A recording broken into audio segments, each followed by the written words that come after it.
Welcome back, everyone. I hope everyone is doing well. So I'm excited to share with you today a topic that I have been diving into, and I've also found someone else who's been diving into it as well. So I have a guest with me today. His name is Steve Noack, and Steve is a quantum healer, a spiritual counselor, as well as a near-death survivor. Welcome, Steve.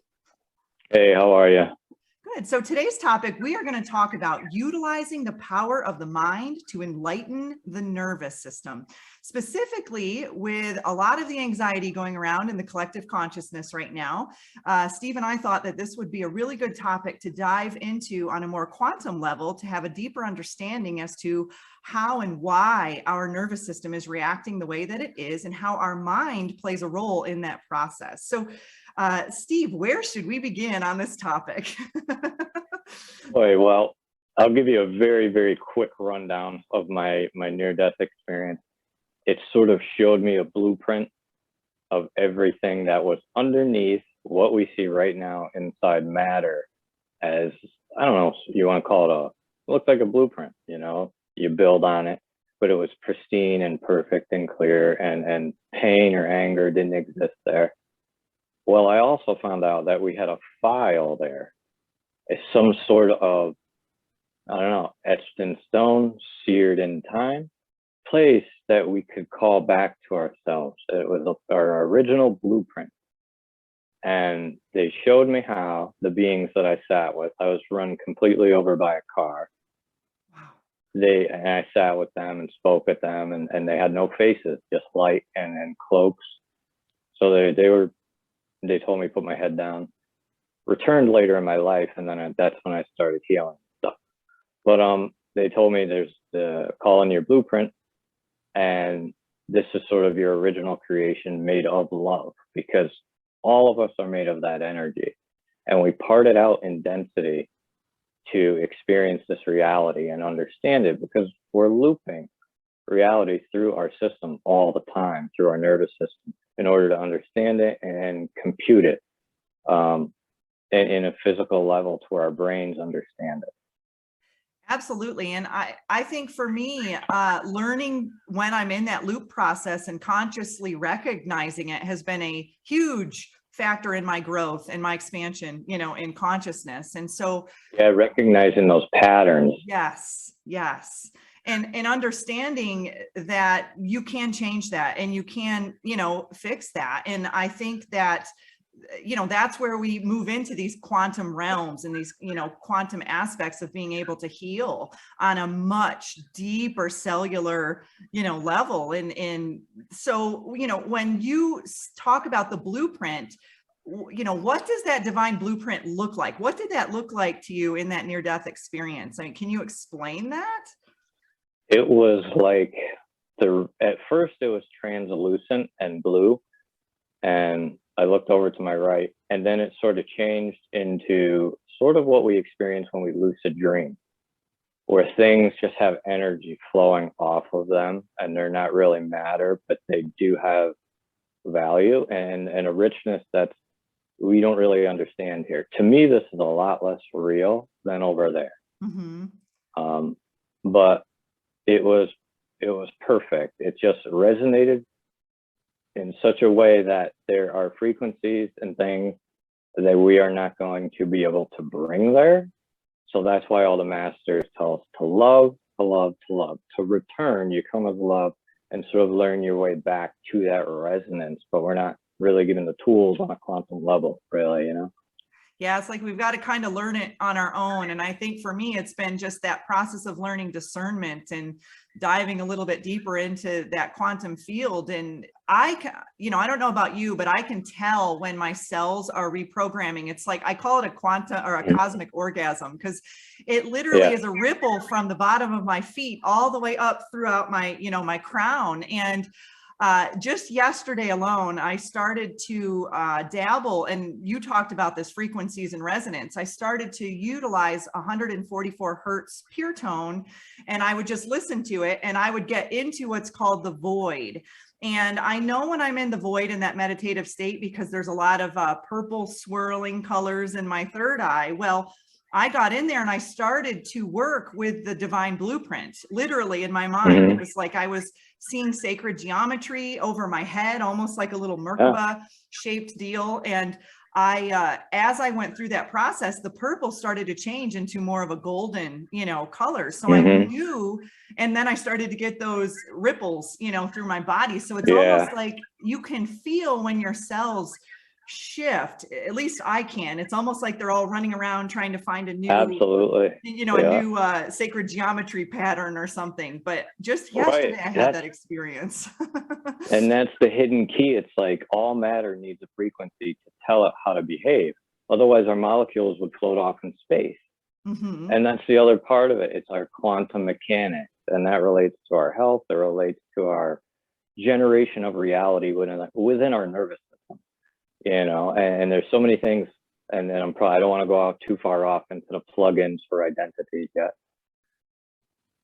Yeah, and I think a lot of it too is that many on the planet now are in fight, flight, or freeze response. Their amygdala is just firing like nobody's business, right? And so I think for me, learning how to turn off that fight, flight, or freeze response was a huge kind of healing aspect for me. And I recognize that now with people. I can just sense when I'm working with clients that their amygdala is just firing on all, cylinders. And so, what are some tools or techniques or, ways that you recognize that you can, often help people, to, kind of deactivate that fight, flight, or freeze response in their nervous system? The first thing I have my clients do, and then what I do, and I know works for me, is I connect to Holy Spirit. But we have to look at the word holy, and we understand it means pure. So I'm asking for this pure invocation of energy. I understand this to be on a quantum level, light, photons, things like that. But it's not necessary for like a religious person to understand that, or anybody else. You ask Holy Spirit, pure spirit, into your consciousness. You ask the spirit that's inside to expand, and then you ask God or source to surround you. And we're talking about time, space, and matter. Time being when we are, space being where we are, and matter being what we are at this moment. And we're connecting a circuit now. And you want to introduce a little bit of breathing. So basically you ask spirit into your consciousness, you ask spirit in you to expand, spirit to surround you, do a little breathing. And you can even ask Mother Earth to come from below and give you peace, things like that. The important part is to do it with breathing, calm, and allow yourself to feel, because you're trying to create pathways between yourself and the quantum field. And you want to give that time for those signals to remember themselves, going back and forth. Another powerful one is ask your inner child to become present. I ask my inner child to become present. Thank you. I ask my inner child to show me what love feels like, and allow this signal to hit your system. I ask my inner child to show me what joy feels like. I ask my inner child to show me what excitement feels like. I ask my inner child to show me what innocence feels like. And this gives us all those pure feelings and that real richness for this life. And then we start to treat everything around us like it's sacred, because it feels that way from the eyes of a child, from the heart of a child.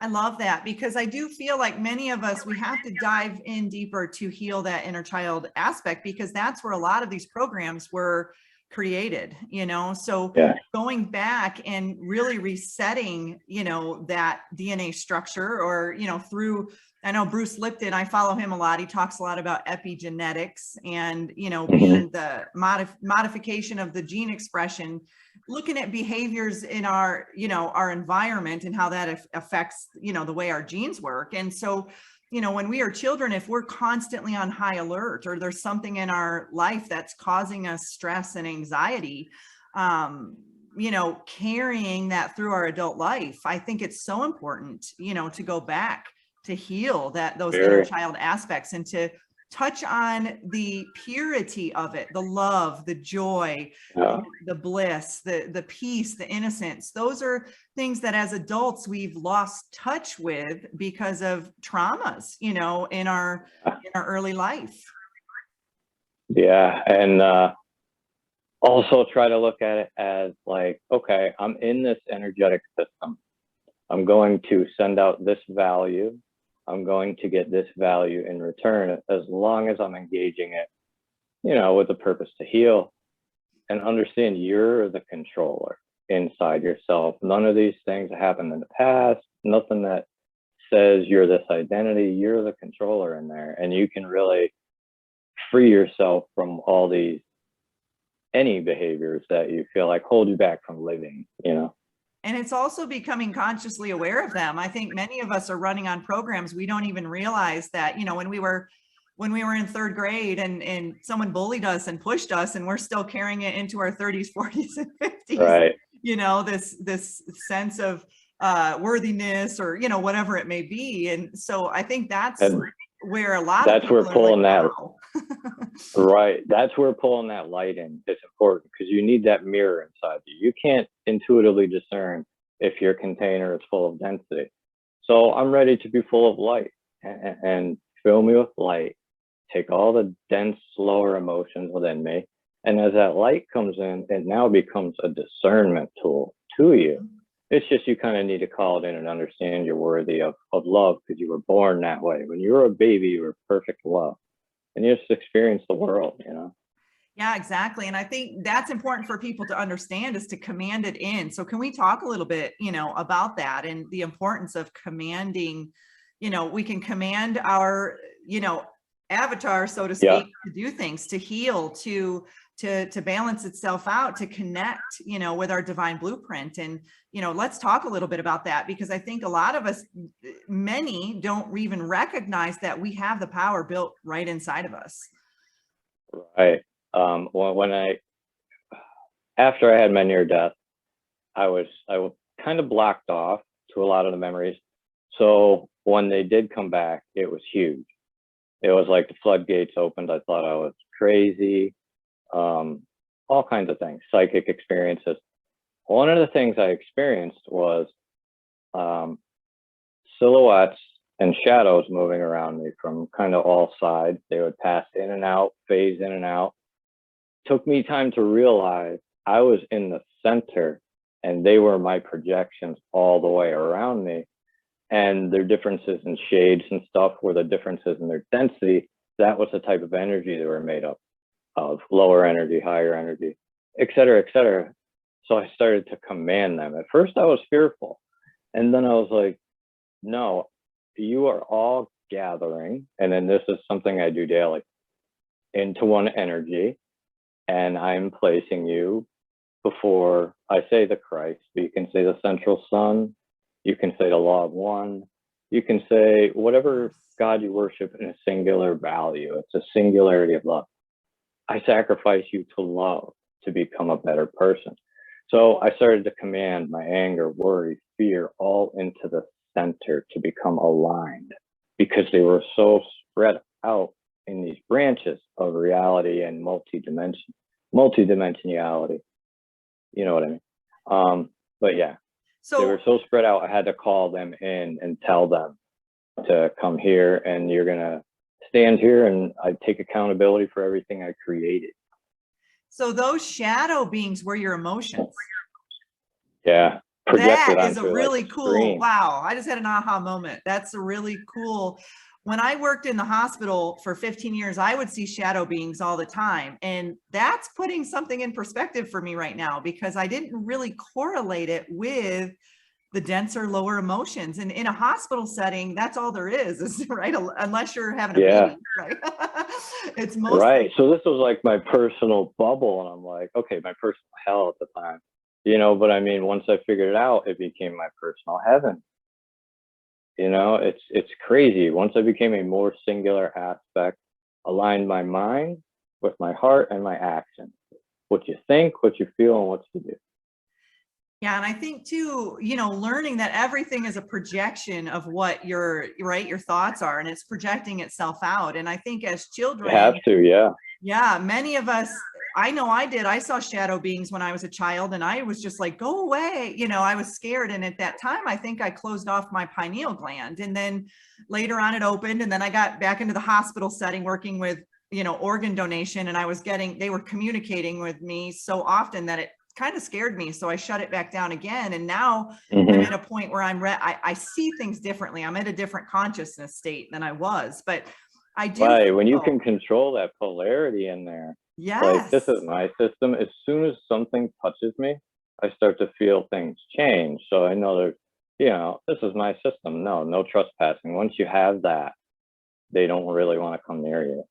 Yeah, and I think a lot of it plays into that fact of the more we release those denser emotions and energies, the higher we vibrate, the faster we vibrate, and they just can't maintain that frequency, So And if they do, it's usually just for help, yes, or to kind of like move up, because we are here to help them move up in vibration too, because we're defragmenting a very big hard drive, put it that way. yes. All these bits of information come back together, getting cleaned so that humanity can evolve its consciousness and expand. It is too. And those shadow beings and those emotions play a huge role in the thoughts that we have, in our mind as well. And so, when we correlate, we have that cohesion between our mind and our heart.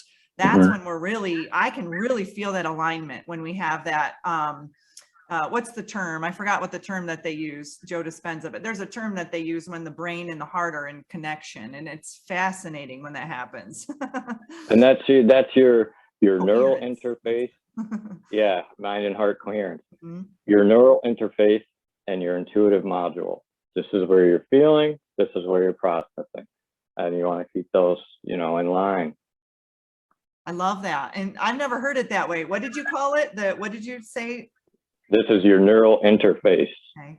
This is your intuitive module. Intuitive module. And I love that, because our body isn't like a computer. I always say we're living in a video game, and we can shift it at any moment. We're not these bodies for sure. We came into these bodies and we animate them with life force energy. Now, how much bandwidth do we have? Because you see the people who are really drawn out and weak and tired, and a lot of it is emotional. And you see the people who have more youthful energy, and they're in their like 70s, because they've lived a more heart-centered life. It's so true. And I think, for me, for all those years working with death and loss, I was carrying the emotions of others in my little big backpack. It got pretty darn big at some point. And I was just recognizing I was overly emotional. I had so much pain in my body. My nervous system was off the chain. Even now, I look back, I would have certain ringtones on my phone, and there were, for many years after I left that job, I would be at the grocery store and I would hear that ringtone, and it would take me right back to the anxiety and the panic of getting a phone call. And I've noticed with a couple of my clients one of them was a homicide detective, and another one, I can't remember what his job was, corrections officer or something, but they both said after we left the job that the ringtone pulled us right back into PTSD. And so it's like, when you hear a frequency or you see something, because the subconscious works in images, and and then when you connect, it just pulls up all that pain from your consciousness, your subconscious, and it releases it inside your system. Absolutely. It's like the subconscious is like, okay, we can, like we were talking a little bit earlier, we can process it really fast, or we can store a lot of information, have it come out later. It's energy. It's going to want to place itself out physically, and that's what we're seeing in mankind right now. One other thing I wanted to touch on really quick that people can do is just call in their divine blueprint daily, but practice the art of knowing. And this is very simple. I'll ask you a question. You know how to tie your shoes, right? Absolutely. Right. And you know how to tie your shoes. It's a feeling. It's something somebody wouldn't even ask. So that knowing is a feeling. Just like I know that's a doorknob, it can open the door. I know there's a window I can open. So take that knowing when you're asking for things. I'm claiming my divine blueprint. I am love. as an energy, not something anybody needs to decide. I am this simply because it's this, and make it simpler. Okay. I love that, because I think it is, it's retraining those neural pathways in the brain to know, and you know, it's almost like that autopilot aspect, but let's shift, you know, the lower vibrational, you know, denser neural pathway, no autopilot aspects to, let's have some more higher vibrational quantum, you know, autopilot aspects. Call in that light and then apply the knowing to it, because God is constant. It's just the amount of force and amount we avail ourselves to of this energy that cycles through us, you know.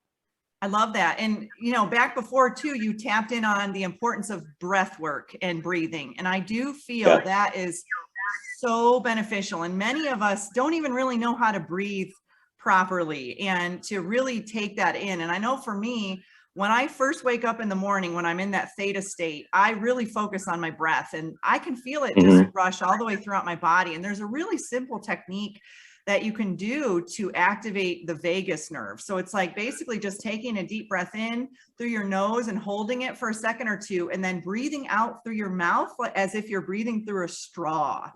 And what that will do is it will activate the vagus nerve, and that vagus nerve is in, you know, totally in correlation with your nervous system. And if you do that several times, you'll begin to notice, you know, that anxiety or that panic or that fear, or whatever emotion you might be sensing at the time, will start to calm down and start to relax. And just, you know, simple breathing techniques that you can do in the moment, you know, are so beneficial. Yeah. And so after a while, you can start to feel it and then use it to kind of discern your state of being. Okay, I need to kind of correct myself here or there. Or, man, I feel really great. Let me give this to somebody. And then you cheer up somebody's day. But it's like such a great tool too, for so many things. But it's so important. Like you say, I go out in nature. I do my breath work in through the nose, out through the mouth. And I feel, and I allow myself to become one with everything, you know. And you can definitely pick up on that. It's just, and that will also slow down the amygdala too. So that fight, flight, or freeze response. So if there's, you know, anything that you can do in the moment that is simple, it's just to breathe, you know. And you can do box breathing techniques where you breathe in for a count of 3 or 4, hold for a count of 3 or 4, breathe out for a count of 3, you know, just doing simple techniques. And I know that saved me a lot when I was in healthcare and it was a very high stress environment. I would just time to time go sit in a room by myself and just breathe for 10 to 15 minutes and just, you know, shift that energy within my body. And, you know, that is just such an easy thing to do that people don't often think of, you know. When I first came into it, like I had no experience. I didn't look it up. My body started doing it on its own. And then that's how, when it first started, like years ago. And I just recently, probably in like the last year or two, realized the importance of the correlation of pulling that energy up from earth, pulling it down from up above, and having them meet in the middle so I can expand, you know? Yeah, it's like that toroidal field, you know, around your body that you can really tap into. And like you said, our body knows what to do. And I would encourage people, first thing in the morning, the moment you open your eyes, check in with your body, ask it what it wants, because it will communicate with you. Does it need water? Does it need breath work? Does it need you know, some sort of a mineral, what, you know, whatever it is, but your body will totally communicate with you. You just have to listen to it. Yeah. So is there anything else that you'd like to add that we haven't touched on? I would like to say identity. It's like our approval is already in the quantum field. Okay. It's already there. It already says you are this. So if there's something trying to decide your identity, you don't want to sell that for this, because you're not going to get anything in return but a false identity. And that's kind of like what is going on in the world with the darker energies and ascension and the light and dark, is they want to decide your identity before you know it, and plug in and then narrow down your narrow view of the world, and then you are this. They don't want you to understand that you are loved, you are free, you are sovereign, nothing belongs here, et cetera, et cetera. It's a lot of that energy harvesting, things like that, by quantum computers and AI, because we are energetic systems and we're all connected. And you know, don't trade your approval. Doesn't matter if it's to a friend, family, a pair of Nikes, clothes. Be true and authentic, and people are gonna gravitate to you, and they're gonna add to your life rather than drain you. Absolutely. And it's calling your power back into your body, because many of us are giving our power away to everything under the sun, you know, and a lot of it is just when you're recognizing you're being drained, ask yourself, where's my power going right now? And command it back in, call it back in to your body, right? Because, you know, I call all my multidimensional selves into the now. You could say through the singularity, you could say through the Christ, through the law of one, which is bring them all in, and I claim them now. They're mine. You know, there's not going to be nothing out there that anybody co-created with me that I can't take responsibility for. You know, I'm not afraid of my own emotions. I made them, you know. Absolutely. And to not be afraid to move through those emotions, because emotions are energy in motion. And I think, you know, if you're suffering with anxiety, sit with it and, you know, figure out where it's coming from, and ask the question, is this mine, or is this someone else's, or is this the collective? Because many of us, I know for me, being highly empathic, for years, I was picking up on emotions of others, and then they were tag teaming onto my own emotions. And so once you can recognize, am I picking up on collective energy, or is this my emotion that I need to transmute? Right. And that brings me to correcting inputs and outputs. Look at yourself like a computer, like you say. Am I going to add on all these junk apps? Because I'm not going to run the same. So I need to correct what I'm putting in, what I'm digesting spiritually in my consciousness, and what I'm placing outside of me and choosing to co-create with, because that's going to be another alternate part of my nervous system that I'm creating with. So just value that, inputs and outputs, find those outputs that reinvigorate that passion, you know? I love that. And I kind of got that analogy in my head with the iPhone. When you have all these different apps open, how fast your battery will drain. But the moment you close all those background apps, everything running in the background, your battery will sustain itself. And so when we're carrying all of this energy or emotions of others, it's draining our energy faster than we can even add energy to it. So, and then we can't help the people around us that we love because we're not able to be present. You know, you want to be present for this. It's short. Absolutely. And it feels good to feel whole and to know that the energy that you're carrying is your energy. And I know for me, I spend a lot of time alone, so I'm pretty good at discerning what my energy is versus others. And then I can tell when I go out shopping or whatnot, I'm standing in the line and I've got a pain in my right back and I'm like, this is not mine. I can definitely tell. And you need that time. Yeah, you need that time alone too. Right? You need that time to discern yourself. Yeah. So don't feel lonely or lost or anything. You're just doing your work. Exactly. But trust me, there's a lot more beautiful things coming out on the other side when you do that. And I think that's how we learn our mastery. You know, we learn how to master our own energy and to be able to tap into it and have a better understanding of, you know, how powerful we truly are. I don't even think any of us even really realize how powerful we truly are. And like you say, you know it so well because you clean so much of your inside that you can feel the sharp, jagged stuff and things like that. And then that's when we go, well, this is me or not me. And you know it's not you after doing it as many times as you have.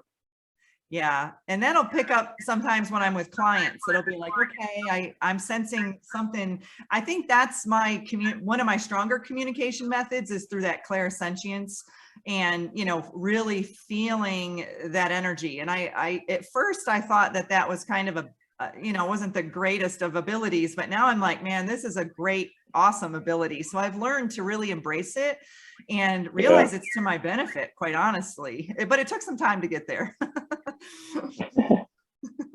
Well, before we wrap up, Steve, is there anything else that you'd like to share? I'm sure I'll think of 10 things later. Let's see, not at this moment, other than, let's see if I have any notes here. just your claiming your divine blueprint and your 0 point energy, how important that is, how it's important it's going to be in the new times to come, where they're computing in that space and it runs through you. Things like that are going to be important to you and your family in order to discern reality. And should I lay out like any of the healing stuff? Yeah, let's talk about that. Let's talk about a little bit about what you do and how people can contact you if they feel they resonate and, are guided to you. Sure. They can contact me through trinityhealingreiki.com. So it's much more than Reiki. It sort of started that way. They can also contact me on Facebook at Trinity Healing. They can contact me through email, trinityhealingreiki@gmail.com, or 860-877-8234. Send me a text. Please be patient, things like that. But basically, I work through the field. I'm able to generate enough energy in myself. I've learned my system enough to where I can use the quantum field to generate polarity and then sort of send myself somewhere I can concentrate love. I can help program their subconscious and clear out a lot of the trauma that, not only that, I do like sports injuries. I've done things with like bad spirits, stuff like that, but it's emotional healing overall. So I can go anywhere in the world, do my session, and have most of my light photons there as I go into a perfect ground state, because I'm able to now send things out. I'm not attached to anything. And that's what the 0 point energy is. It's the lowest ground state of a system. So once you do your purification and you achieve that 0 point field, you can kind of move anywhere by generating thoughts and emotions within your own body, and this sends you out. So I can go over vast distances, offer healing emotionally, physically. Heal.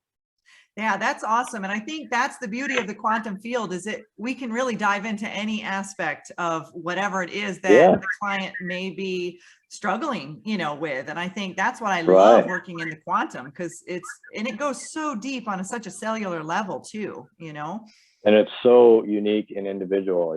Sometimes I'll see loved ones, sometimes I won't. They'll just get a great treatment on their body. Other times they'll get galactic guides.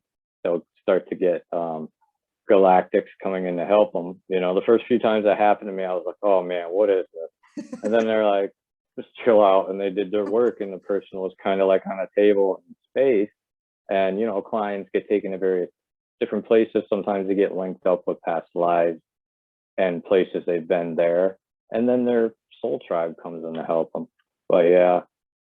I love that. That happened to me too. When the galactics came in the first time, I'm like, what energy is this? Because it was so powerful. But I kind of got teary-eyed. And I know there's been sessions where I've worked with people, I activate them in light language oftentimes. And I can tell when it comes through, it's just several different dialects. And I'm like, I'm not really speaking this. I'm kind of just channeling it, through me. And then the client starts speaking it in their hypnosis session. And I'm like, this is just fascinating. So that's what I love about the quantum healing aspects, because it's never the same. I've also worked with a few people that had cancer, some people that had tumors, one person that was on an operating table. Man, so many various things. It's hard to list them all, but so much is possible on a quantum level. I'd never thought I would be here doing this, being an average person for so long, and then having everything come back, but I'm here and I'm doing it. Well, I appreciate you for all that you're doing and all the light that you're putting out there into the world. And I know many of us we're kind of in this stage of what is our identity anymore? Because I know for me, it shifts every day. It's like, 1 minute I'm, over here working in, the spirit realm. And then the next minute I'm working with galactics. And it's fascinating. And I think that's just the excitement of working in the quantum realm and to not really attach to anything. That brings us back to the identity thing too, because we'll have to experience contrast on this planet to understand the other part, and we'll have to experience the other part to understand contrast. And it's a dance. As long as we don't lose that, hey, we're love as identity, no matter where I go. As soon as that's taken, I need to correct that so So that goes for whatever you're experiencing in the outside world too. As long as you correct this, everything else will correct. Absolutely. It's But just yeah, aligning. don't lose it. Mhm. Yeah. Yeah, aligning with that heart. And I think, many of us have been pulled away from that. And it's, I know I work with a lot of heart walls and heart blocks with people, and it's fascinating, to see how their life shifts after you activate that heart chakra, Yeah. It's so powerful and beautiful. It's such a sacred experience. It is. Well, thank you, Steve, for coming on the show today. And I really appreciate your time. And I will add all of your information, below the program as well, for those of you that want to reach out to him, whether it's via podcast or the YouTube channel. But thank you so much, Steve. Thank you. I hope everybody has a good one.